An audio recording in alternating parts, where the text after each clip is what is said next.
Morning, সুপ্রভাত। আশা করি আপনারা সবাই ভালো আছেন, সুস্থ আছেন। আমরা কেমন আছি আপনারা তো জানেনই। সুস্থ আছি না ভালো আছি সবই তো শেয়ার করছি। কালকে দেখতেই পেলেন প্রিয়াংশু নেবুলাইজিং করছে। আমাদের এমনিই চলছে, প্রত্যেকেই অমনিভাবেই চালাচ্ছে শরীরকে। প্রিয়াংশু বুঝতে দেয় না, দেখুন সকাল সকাল খেলতে শুরু করেছে। আর এই যে দেখে বোঝা যাচ্ছে যে ওর শরীর ভালো নেই বা কিছু, ও কন্টিনিউ দুষ্টুমি করতে থাকবে, ওটা বোঝা যায় না। তো ওটাই ডক্টর বলেছে, ওটাই ভালো, অ্যাক্টিভ থাকাটা ভালো। অনেকেই আমাকে বলেছে যে ওর শরীরটা একেবারে খারাপ হয়ে গেছে, পুরো রোগা হয়ে গেছে, পাতলা হয়ে গেছে, খেতে দিস না, খাওয়া হয় না। না, ওরকম না। ডক্টর বলছে ঠিক আছে, ওর হাইটটা বেড়ে গেছে, হাইটটা 5 বছরের বাচ্চার মতন হয়ে গেছে, 104 সেন্টিমিটার হয়ে গেছে। তো ওইটা বলছে 4 থেকে 5 বছরের বাচ্চার হয়, ওর আগে ওটা হাইট বেড়ে গেছে। তো শরীরটা দেখুন এবারে হেরিডিটির উপর ডিপেন্ড করে, আর এরকম থাকাই ভালো। বলছে অ্যাক্টিভ আছে তো সারাক্ষণ। হ্যাঁ, 102 জ্বরে 103 জ্বরেও ও বুঝতে দেয় না যে ওরকম। খুব কম সময় কাহিল হয়ে পড়ে। ওর খুব কষ্ট হচ্ছে কাশিটা, শুকনো কাশি, কাফ বেরোচ্ছে না, নাক দিয়ে বেরোচ্ছে তো মুখ দিয়ে বেরোচ্ছে না। আর বাচ্চারা এমনিতেও মুখ দিয়ে তুলতে পারে না, ওদের পটি দিয়েই বেরোয়। যাই হোক, বললো যে নেবুলাইজিং করানো ভালো। ওনার কাছ থেকে এটা এর আগেও জেনেছি যে যত ওষুধ কম খাবে কিন্তু নেবুলাইজিং করুক, ওটা ভালো শরীরের জন্য, অ্যান্টিবায়োটিক্স মেডিসিন থেকে অনেক বেটার। তো সেই কাল রাত থেকে স্টার্ট করা হলো, ও সুন্দর করে নিল। আর অনেকগুলো ওষুধ দিয়েছে, 6 রকমের ওষুধ চলবে এখন। চলুন দেখতে থাকুন ব্লগটি। ও আপনাদের নিয়ে আসে, আসুন, কাম টু দ্য কিচেন। কিচেনে আসুন, এসে দেখুন কিচেনে কে আছে। কিচেনে আছে বরমশাই, আপনাদের কথায় মিস্টার মুখার্জি চা বানাচ্ছে, চা ছাঁকছেন অ্যাটলিস্ট। এখন চলুন সবাই মিলে চা খেয়ে নিই। প্রিয়াংশুকে আমি ব্রেকফাস্টটা করিয়ে দিচ্ছি, প্রিয়াংশু খেয়ে নিচ্ছে আর তার সাথে অনেক গল্প করছে, এ দুষ্টুমিও করলো। আর এখানে না ঘুগনিটা রাখা আছে, আগের দিনে ঘুগনি মুড়ি খাবো, আর মাছটা বের করে নিচ্ছি। রুই পোস্ত বানাবো আজকে, হাজব্যান্ড বললো। আর এখানে জল গরম করেছি চা বানাবো বলে। হাজব্যান্ড এখানে কাজ করছে, বলছে আমি কাজ করছি, একটা ওই টেপ, ডাবল সাইডের টেপটা পাচ্ছি না, ওটা কোথায় গেলাম। প্রিয়াংশু রেখেছে, ওরই জায়গায় আছে, দেখো খোঁজো, পেয়ে গেছে, তাই দেখালো, বললো তাহলে যাই। বললাম যাও। আর এখানে আরেকজন গাড়ি নিয়ে খেলছে আর তার সাথে দেখছে এটা।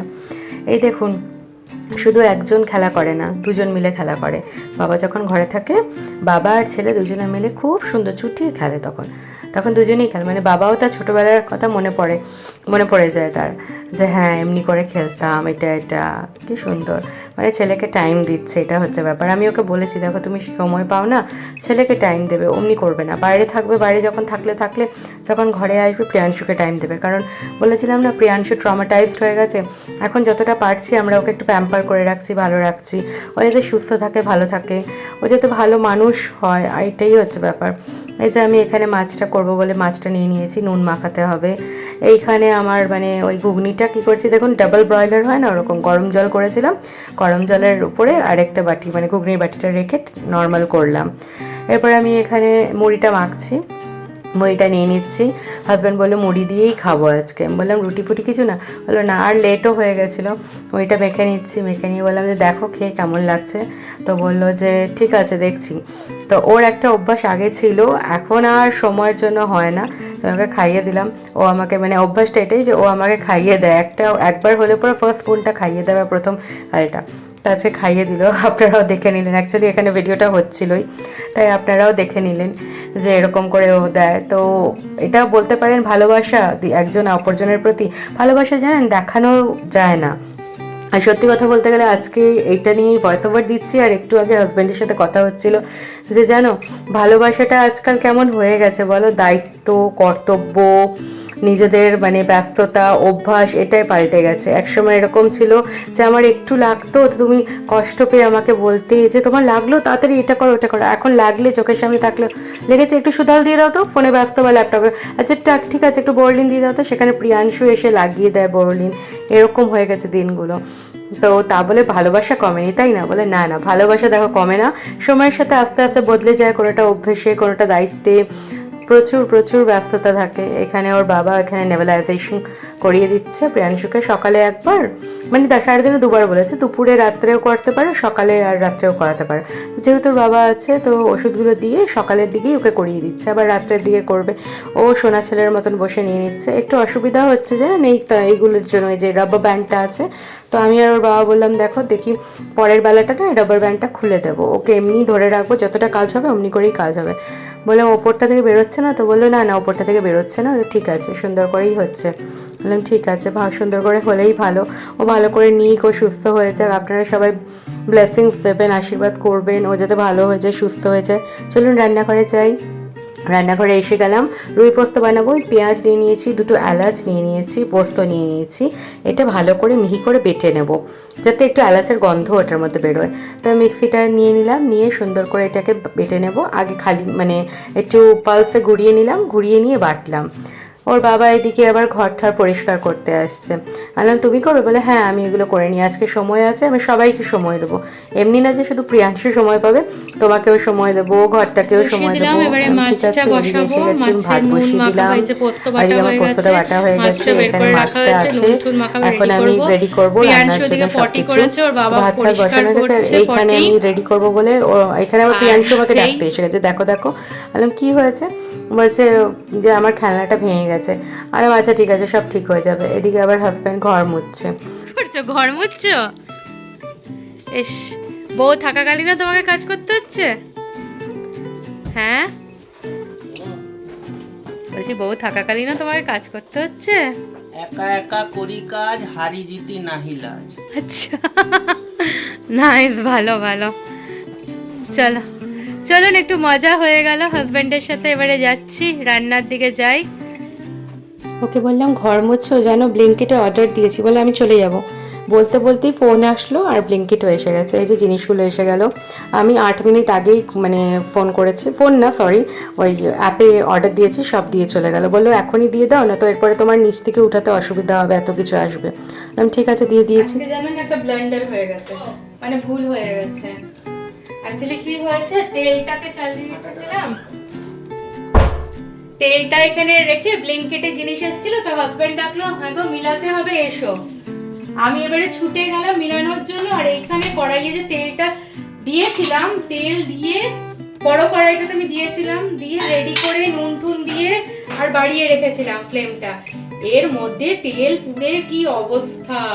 আমি হঠাৎ যেন মনে করছি যে আমি কিছু করছিলাম, তখন মনে পড়ে আমার কড়াই বসানো, ছুটে এসে দেখছি দাও দাও করে মানে তেল পুরো ধোঁয়া বেরোচ্ছে, তেল পুরো চলে গেছে, কি অবস্থা। তারপরে আবার অন্য কড়াইয়ে আমি এখন মাছটা বসাবো, মানে মাথায় কোনো কিছুই ঠিক থাকছে না, কি করব, সব চতুর্দিকে প্রবলেম চলছে। একটু মাথা ঠিক করার জন্য নিজেকেও একটুখানি শান্তি মতন কাজ করতে হবে, সেটা হচ্ছে না। ঠিক আছে চলুন যাই হোক, ধ্যান দিয়ে এবারে কাজ করি।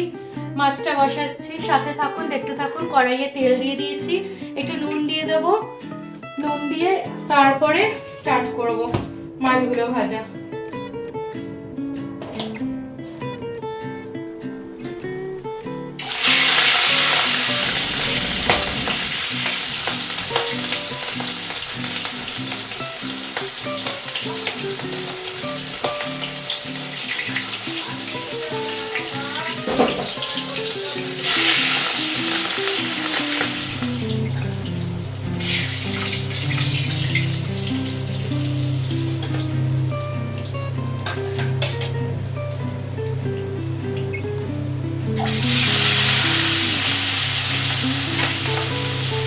এক এক করে মাছগুলোকে ভেজে নিচ্ছি। এর মধ্যে আমার মনে পড়লো প্রিয়াংশুর নেলসগুলো কাটতে হবে। আমি আরেকটা মাছ ওখানে বসিয়ে দিয়ে আমি নেলসগুলো কাটতে এসেছি। আমি বললাম ঠিক আছে, আমার গায়ে মানে কাপড়টার উপরেই পড়ছে, আমি কাপড়টার ওটা এতে গিয়ে ওয়াশরুমে গিয়ে ছেড়ে নেবো, কোনো অসুবিধা নেই। ও চুপচাপ বসে নেলস কাটে। এক ছোটো থেকে জানেন ওর কাছে না আমরা সবসময় সত্যি কথা বলেছি, আর যেটা হয় সেটা সত্য দেখিয়ে করি। ওই লুকিয়ে চুরিয়ে বাচ্চার নেলস কাটবো ছোটো থেকে করিনি, ওকে দেখিয়ে বুঝিয়ে করেছি, ওই জন্য ও ভয়ও পায় না, কষ্টও পায় না। এদিকে এসে গেলাম, এসে গিয়ে দেখুন ওই মাছটা ভাজা হয়ে গেছিলো। আমি গোটা গরম মশলা তেলে দিয়ে দিলাম, আর মাছগুলোকে সব আবার সাজিয়ে দিলাম। এই যে পোস্তটা বেটে রেখেছিলাম ওইটা একটু অল্প জল দিয়ে গুলিয়ে দিয়ে দেবো। তারপরে আবার এই রান্নাটায় না আমি কোনো হলুদ ইউজ করব না, আবার জল দিয়ে পোস্তর বাটিটা ধুয়ে দিয়ে দেবো। অনেকে হয়তো বলবেন ইস কেমন ধুয়ে দিচ্ছে, না এই পোস্ত সে শিলে বাটি আর মানে মিক্সির জারেই বাটি না কেন জল দিয়ে ধুয়ে তো দিই, কারণ পোস্ত লেগে থাকা বাবা খুব কষ্ট। পোস্ত কেন যে কোনো জিনিসই মনে হয় অপচয় করব না। ওর মধ্যে নুন দিয়ে দিয়েছি পরিমাণ মতো, কাঁচা লঙ্কা ফাটিয়ে দিয়েছি আর অল্প একটু চিনি দিয়েছি, হয়ে গেছে দেখুন ডান রুই পোস্ত। আর অসাধারণ স্বাদ হয়েছে। আমি হাজব্যান্ডকে ডেকে বললাম একটু দেখে যাও, বললো দেখেই তো ভালো লাগছে। আর সত্যি বলতে যখন খাওয়া হয়েছিল, আমি তো এখন ভয়েস ওভার দিচ্ছি, তখন বলতে অসাধারণ, সত্যি অসাধারণ হয়েছিল, দারুণ হয়েছিল। রান্না হয়ে গেল, আমি বাসন মাজতে এসে গেলাম। বাসনগুলো যত সকাল থেকে জমেছিল সব কটা মেজে নিয়েছি। আজকে আসলে হাজব্যান্ড টাইম দিয়েছে তো ওর সাথে একটু গল্পও করলাম। এখনের গল্প মানে মাকে নিয়ে 3-4 বার ভিডিও কল হয়েছে বাবার সাথে। অনেক চেষ্টা করছি মায়ের সাথে কথা বলার, কিন্তু না, মাকে ওখানে না কোনো রকম দিচ্ছে না মায়ের সাথে কথা বলতে। শুধু যে আমি কাজ করছি তা নয়, আমি রান্নাবান্না সামলেছি, ওর বাবা ঘর পরিষ্কার করেছে, আপনাদের দেখালাম। তার মধ্যে একটু দুষ্টুমিও করলো, মানে হাসি মজাক করলো মেন্টালটাকে ভালো রাখার জন্য। ওয়াশরুম পরিষ্কার করছে। আর এই হ্যাঁ সবাই দেখবে, এই যে খাট পুরো খেলনায় ভর্তি ছিল, প্রিয়াংশু সব গুছিয়ে নিজের কাবার্ডে রেখে দিয়েছে। ওইদিকেও দেখাবে বলছে, যে ওদিকে চলুন দেখা। সুন্দর প্রিয়াংশু গুছিয়ে রেখেছে। দেখুন এখানে কি রেখেছে, এগুলো সিলিন্ড্রিক্যাল নবস, এখানে ডমিনোসগুলো এখানে ও গুছিয়ে রেখেছে। Good boy Priyanshu, is a good boy না বাবাই? তুমি গুড বয় তো? আচ্ছা তুমি গুড বয়। এই যে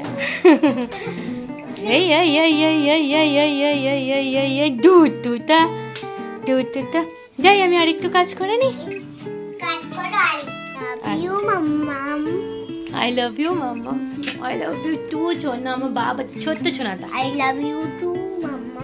আমি 3, 4, 5, 6, 7, 8, 9, 10টা লাভ ইউ। তুমি?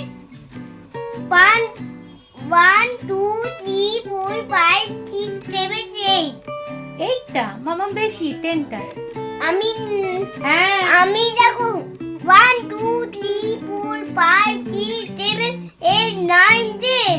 3টা আরে বাবলি চলো তুমি। মামাকে কই গেলো? কই পুজো দেবে।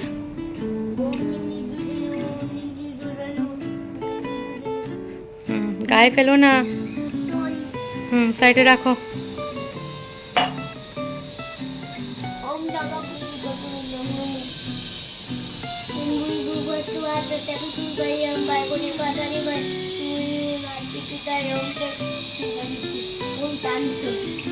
ঠাকুরের কাছে যাও, ঘট রাখো, ঠাকুরকে প্রণাম করে বলো, ঠাকুরের মন্ত্রগুলো বলো। বসে না, ঠাকুরের কাছে বসে না, দাঁড়াও না, দাঁড়িয়ে ঠাকুরের কাছে। হ্যাঁ হাত জোর করো, নম করে না, সর্বমঙ্গলে মঙ্গলে বলো।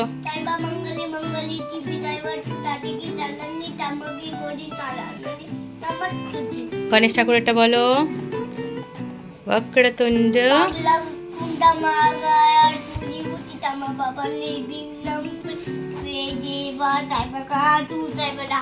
তারপরে বলো ঠাকুর সবাইকে ভালো রেখো, সবাইকে ভালো রেখো, দিদুকে ভালো রেখো, দাদাকে ভালো রেখো, ঠাম্মিকে ভালো রেখো, দাদু ভাইকে ভালো রেখো, আমাকে ভালো রেখো, বাবাকে ভালো রেখো, টুনাকে ভালো রেখো, সবাইকে ভালো রেখো। আমি তোমার এমনি বলি বন্ধ করবো না, ওই দরজাটা ঘুমু করা লাগে, তোমার দরজাটা বন্ধ করবো। খাবার নিয়ে এসে গেছি, এই যে রুই পোস্ত বানিয়েছিলাম, রুই পোস্ত আর ভাত নিয়ে এসে গেছে। এবারে খাওয়াবো। আরেকজনের এক্সাইটমেন্ট দেখেছেন, আরেকজনের এক্সাইটমেন্ট দেখেছেন। প্রিয়াংশুকে খাইয়ে নিচ্ছি, চুলটা ভিজা বলে খোলা আছে আমার। সন্ধ্যা হয়ে গেছে, প্রিয়াংশুর কাজ শুরু হয়ে গেছে, ওর সাইকেল, ওর খেলার দেখুন কি করেছে, পুরো ডমিনোজ ভরে সাইকেল চালিয়ে যাচ্ছে। ওই ঘরে লাইটটা জ্বালানো হয়নি, বেটা লাইট জ্বালিয়ে দাও তো। আর ওইখানে কে আছে, ওখানে এবার ম্যাচিং গ্রিন পরে কে আছে, বাবা গ্রিন, প্রিয়াংশু গ্রিন, ম্যাচিং একটা। এখানে চাটা বসিয়ে নিচ্ছি আমার আর হাজব্যান্ডের জন্য। 2 কাপ নিয়ে নিলাম, নিয়ে চাটা করে নেবো। এখন তাই জন্য মিল্ক পাউডার দিয়ে দিচ্ছি, গ্যাসটা জ্বালিয়ে নিয়েছি, সুন্দর করে গুলিয়ে টুলিয়ে নিয়ে একটু আদা দেবো, আদা দিয়ে খেতে ভালো লাগে, ও ভালোবাসে, এলাচের থেকেও আদাটা বেশি, মানে মনে হয় না গলাটা ছাড়লো আর একটু আরাম লাগে। বাস চা হয়ে গেল, এরপরে ওকে চা দিয়ে দেবো, তারপরের কাজটা তারপরে শুরু হয়ে যাবে। কাজের তো শেষ নেই, প্রিয়াংশুকে দুধ দিয়ে দিয়েছিলাম, ও দুধ খেয়ে নিয়েছে। এবার চা কমপ্লিট হয়ে গেল, চাটাকে ছেঁকে নেব, ছেঁকে নিয়ে দুজনে মিলে চা খাবো। চা খেয়ে রাত্রের খাবারের চিন্তা করব যে রুই পোস্ত তো খাওয়া হয়ে গেছে, এখন কি খাওয়া যায় সেটা। আর আজকাল না এই কথাটা জিজ্ঞেস করলে না যে কি খাওয়া যায়, এখন প্রিয়াংশু ইজিলি বলে মামাম এইটা বানাও, মামাম এইটা হবে। এখন ডেলি আমাকে মানে মেনু প্রিয়াংশু রেডি করে দেয়, আজকে এটা রান্না করবো, কালকে ওটা। এমনি কোনো মেনু দেয় না যেটা মানে অস্বাভাবিক মেনু, যেটা খুব কষ্ট হবে করতে, অমনি না, খুব খুব না ইজি মেনু থাকে ওর কাছে। আমি এসে গেছি, প্রিয়াংশু বসে এখানে বিস্কিট খাচ্ছে আর কি মোবাইলে মাসা অ্যান্ড দ্য বেড দেখছে। এখানে মিস্টার মুখার্জি ল্যাপটপে কোনো কাজ করছেন আর চা খাচ্ছেন না মিস্টার মুখার্জি? চা খাচ্ছেন, আচ্ছা। প্রিয়াংশুর বাবা প্রিয়াংশুর মতনই সাইন সিম্বলসেই কথা বলবে, থামস আপ আর হেঁটে। হ্যালো, এটা কে বলুন তো, এটা কে জানেন, চেনেন? এটা কে বলুন তো? এটা ডুগডুগি। ওই যে আরেকজন বলছে ডুগডুগি। ও আচ্ছা। 9-এর পরে কালকে ম্যাথস এক্সাম আছে, তাই আমি প্রিয়াংশুকে একটা পেপার সেট করে দিয়েছি, ও এখন লিখবে। ও লিখছে, very good, write the missing. এখানে প্রিয়াংশু যেহেতু বললো ছিলা বানাতে, তো চালটা ভিজতে বেশি টাইম লাগেনি, আমি তখন চা বানানোর সময় বললো, তো চালটা ভিজিয়ে দিয়েছিলাম আর ডাল ভিজিয়ে দিয়েছিলাম, ছিলার জন্য রেডি করে নিয়েছি, তারপরে বেটে নিয়েছিলাম, ও পড়ছিল, বেটে টেটে নিয়ে এই যে ছিলা বানিয়ে নিচ্ছি, ও খাবে। বাস আমরা নর্মাল এটা নর্মালি খেয়ে নিই, ওই সাম্বার চাটনি হ্যান লাগে না, প্রিয়াংশু নর্মাল খেয়ে নেয়, ওর বাবা একটু গুড় নেবে, ঘরে অনেক রকম চাটনি থাকে, মেয়েও থাকে, ওই দিয়ে খেয়ে নেয়। এই যে ছিলা বানিয়ে নিলাম, ওর ফেভারিট খাবার। আজকের ব্লগটি আমি এখানে মানে শেষ করব চিন্তা করলাম। আরেকজন দেখুন কি করছে, সে নাকি নিজে নিজে বিছানা গুছাবে। আমি বললাম, ওর বাবা বললো ওর বাবা করবে, ও নিজে করতে স্টার্ট করলো, কি চেয়ারের উপরে সব বালিশ রাখছে, বিছানা ঝাড়া ঝাঁটা নিয়েছে, এখন সব সরাতে স্টার্ট করেছে, দেখেছেন?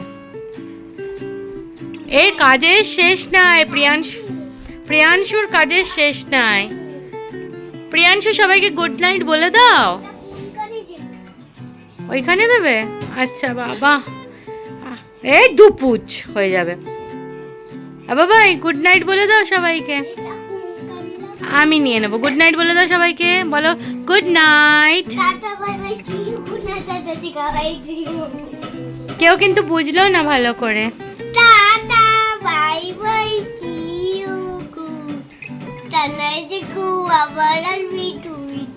তারপরে তারপরে সুইট ড্রিমস, তারপর আচ্ছা সবাইকে জানিয়ে দিল। চলুন আজকের ব্লগটি এই পর্যন্তই, সবাই সুস্থ থাকবেন, ভালো থাকবেন, আবার কালকে একটি নতুন ব্লগ নিয়ে আপনাদের সামনে চলে আসবো, আর কীর্তিকলাপ দেখাবো প্রিয়াংশুর, তাই না প্রিয়াংশু? ঠিক আছে, টাটা।